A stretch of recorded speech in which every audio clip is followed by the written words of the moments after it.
আজ আমার দিদির ছেলের অন্নপ্রাশন। আজ দিনটা খুব সুন্দর। আজকের রবিবার, সকালটা কি সুন্দর ঝলমলে। তাই নিজের হাতে সুন্দর করে থালাটা সাজিয়ে নিলাম। প্রথমে এখানে ভাত দিলাম, ভাতের চারপাশে আলু দিলাম এবং নানা রকম সবজি দিলাম।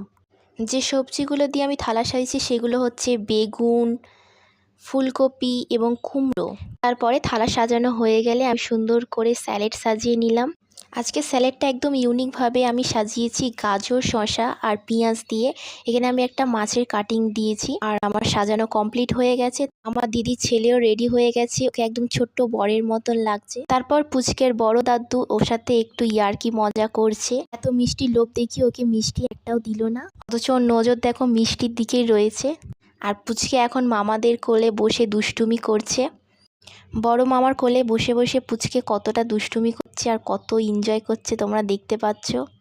তারপরে পুচকেকে আমি যেই ডাকি তখন আমার ক্যামেরার দিকে তাকিয়ে কি সুন্দর তুতলে স্মাইল দিয়ে দিল। ওর স্মাইলটা খুবই মিষ্টি, যেটা দেখে সবারই মন গলে যায় সহজে। তারপরে নিয়ম অনুসারে প্রথমে বড় মামা ওকে পায়েস খাওয়ালো এবং একটুখানি জল দিল। আর এদিকে ছোটো মামা তো ওকে সামলাতেই পারছে না, ও এতটাই লাফালাফি করছে, তাই খুব কেয়ারফুলভাবে ওকে ধরে আছে।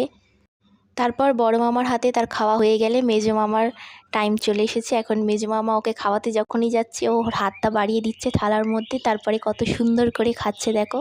আর আজকের এই প্লেটের ডেকোরেশনটা আমি নিজের হাতেই করেছি। তারপরে ছোটো মামা খাওয়াচ্ছে। ছোটো মামা ওর মতনই ছোটো, তাই খুব আস্তে আস্তে খাওয়াচ্ছে। তারপরে তার আরেকটা বড় মামা তাকে খাওয়ালো একটু দুষ্টুমি করে নিয়ে।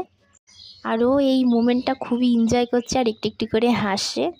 তারপর মামাদের হাতে পুচকের খাওয়া কমপ্লিট হয়ে গেলে পুচকের মামিরা এসে ওকে খাওয়ানো শুরু করলো। আর প্রত্যেকজনই ওকে খাওয়াতে আসার সময় ও একটু করে স্মাইল করছিল। তারপরে তার আরেক কিউট মামি এসে তাকে খাওয়ানো শুরু করলো এবং দেখো ও কত আস্তে আস্তে খাচ্ছে। পায়েস খাওয়ানো হয়ে গেলে ওকে জল খাওয়ানো হলো এবং ও মিষ্টিটাতে এতই লোভ দিচ্ছিল যে শেষে না থাকতে পেরে ওকে একটু মিষ্টি দেওয়া হলো। খুবই অল্প করে দেওয়া হয়েছে, কারণ ছোট্ট বাচ্চা এখনও সেরকম করে হজম করতে পারবে না। তাইতেই ওর মুখটা দেখো কত খুশি, মানে কি আনন্দ, জাস্ট ওয়াও। তারপরে আমিও গিয়ে আমার পুচকে সোনা পাপাকে একটু মিষ্টি আর অল্প পায়েস খাওয়ালাম। আর তারপরে রিচুয়াল অনুসারে আমার সোনা পাপাকে অনেক কটা জিনিস দেওয়া হলো এবং তার মধ্যে থেকে ও ইংলিশ বইটাই নিয়েছে। এটা দেখে আমরা সবাই খুব খুশি হয়েছি। আমি এভাবেই আরও এনজয় করি। তোমরা সঙ্গে থেকেও, দেখা হচ্ছে নেক্সট মিনি ব্লগে। টাটা।